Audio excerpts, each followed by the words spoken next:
قبل أي كلام صلى على رسول الله، اللهم صل وبارك على سيدنا محمد. الحما الظلمة، الحما المفترية اللي هبلت مرات ابنها، هبلتها.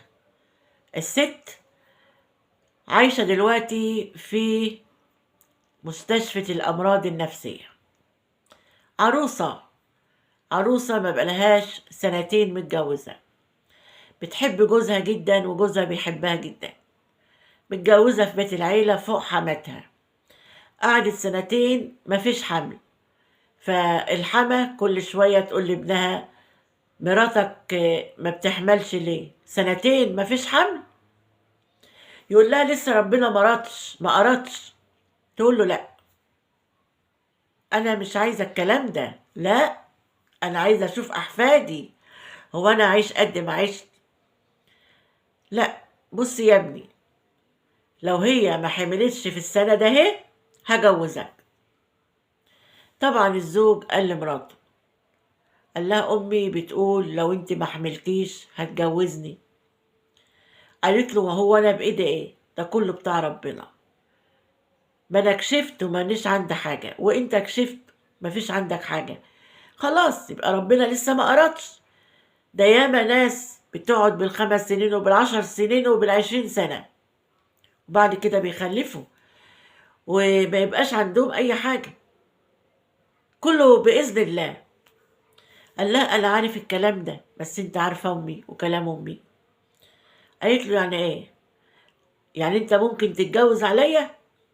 قال لها: لأ، بس قاعدة تزن عليا تزن عليا، وبتقول لو أنت ما حبلتيش السنة دي هتجوزني.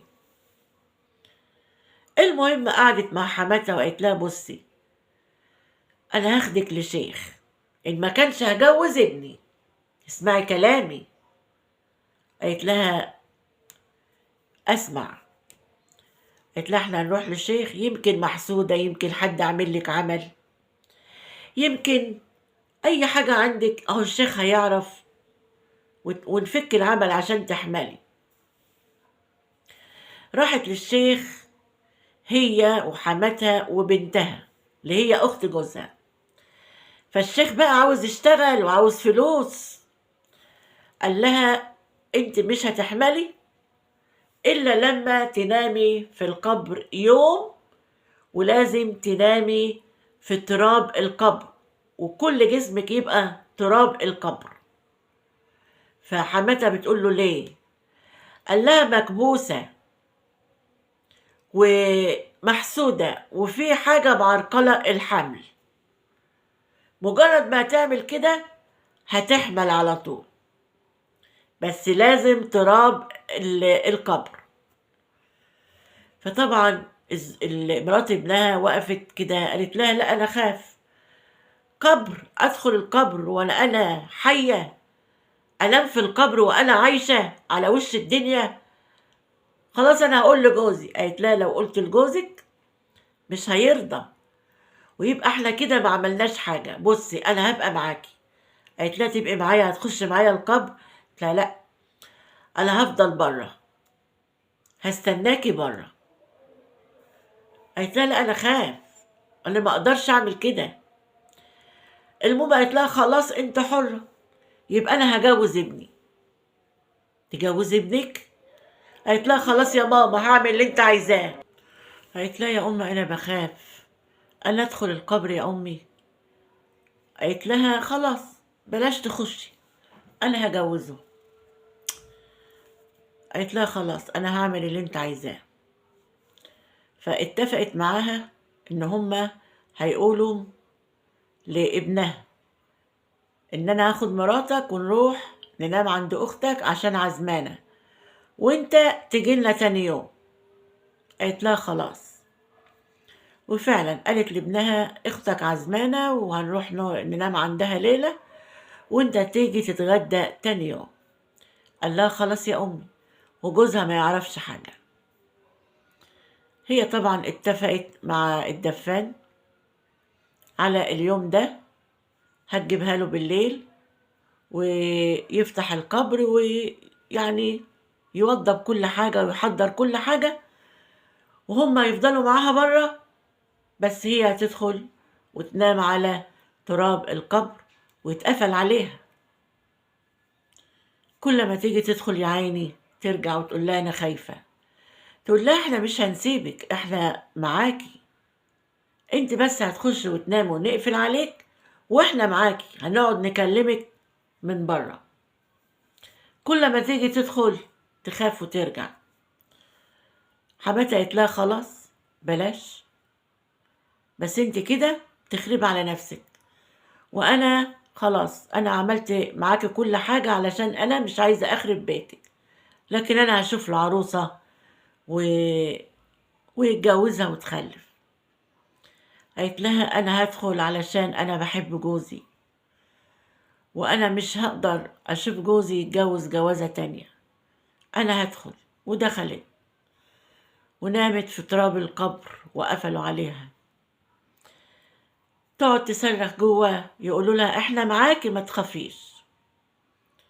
فحماتها الظلمة خافت، قالت له انا همشي انا وهاجي الصبح،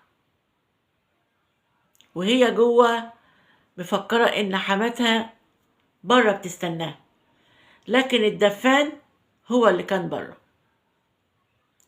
تصرخ يقول لها احنا معاكي. فجأة صوتها اتقطع، ما عادش بتصرخ ولا عاد لها اي صوت. طبعا هو مش هيفتح الا الصبح. قعد استنى للصبح وفتح، لقاها نايمة مغمى عليها ومش حاسة بأي حاجة. يفوق فيها فين وفين. طبعا حماتها اجت الصبح، هما متفقين هيجوا الساعة 7 الصبح. هو فتح وحماتها اجت، دخل علشان يفوقها. مجرد ما فاقت طلعت تجري تجري وهم يجروا وراها، مش عارفين جرالها ايه. ملامحها اتغيرت، خارجة كأن عندها 100 سنة، وتجري وهم يجروا وراها. هو في ايه؟ هو حصل ايه؟ طبعا الدفان قال لها لازم تاخديها تحميها، وهي بس عشان بس كانت جوه ومجعوزة وخايفة، بعد كده هتنسى وهتبقى كويسة. أخدوها بالقوة وحموها ونيموها في السرير. كل ما تفوق يا عيني تطلع تجري وعايزة تجري في الشوارع. جوزها اجا فلقاها ساعة ما شافت جوزها قعدت تصوت وتزق فيه وتجري وهو يجري وراها مش فاهم في ايه. عارف امه قالت له احنا عملنا كده علشان تخلف. ما عادش عارف يتصرف معاها، ما عادش عارف يعيش معاها. اخدها طبعا في الشقة عنده في بيتها، يحاول يهديها، ما بتتكلمش، فاقدة النطق، اتحولت. وفي الآخر وداها للشيوخ وفتحوا قرآن دايخ بيها. وفي الآخر راحت مستشفى الأمراض النفسية، اتجننت، معدش طبيعية. طبعا الراجل ماهوش مسامح أمه علشان تعمل كده، ده إجرام. يعني لو بنتك هتقبلي إن حماتها تنيمها في قبر بالحياة، والله ما هتقبلي، والله هتولعي في الدنيا. لكن عشانها مش بنتك، انت واحدة ظلمة، انت واحدة ربنا بريء منك، انت ما انتيش واحدة مسلمة ولا عارفة ربنا. هي ذنبها ايه؟ لسه ربنا ما أردش. هي عملت ايه؟ لا عندها حاجة تمنع الحمل ولا جوزها، كله بتاع ربنا. لكن في حموات كده ظلمة مفترية ما عندهاش رحمة. وبعدين هي بقالها ايه؟ سنتين؟ هي بقالها 20 سنة؟ يعني ايه سنتين؟ ما يمكن خلال اسبوع تحمل. مستعجلة على ايه؟ ضيعتي الست وخلتيها تقضي حياتها في الأمراض النفسية. ليه؟ علشان انتي عديمة الضمير، إنسانة عديمة الضمير. انت ما انتش حمى، انت حمى. حسبي الله ونعم الوكيل فيكي. يا ريت الستات اوعي تسمعي كلام حماتك فروحي نامي في التراب وفي تراب القبور علشان العمل يتفك، وعلشان تحملي كلام الفارغ والجهل. كلام الفارغ كله بتاع ربنا، أنت تريد وأنا أريد والله يفعل ما يريد. لكن في الأول وفي الآخر حسبي الله ونعم الوكيل فيها.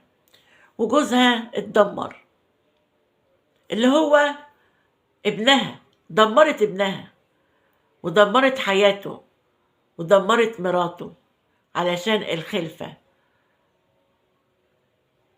اسمعوا المشكلة، وعايزة أراكم وأقول لكم أشوفكم على خير في مشاكل أخرى. مع الصفا وانتظرون.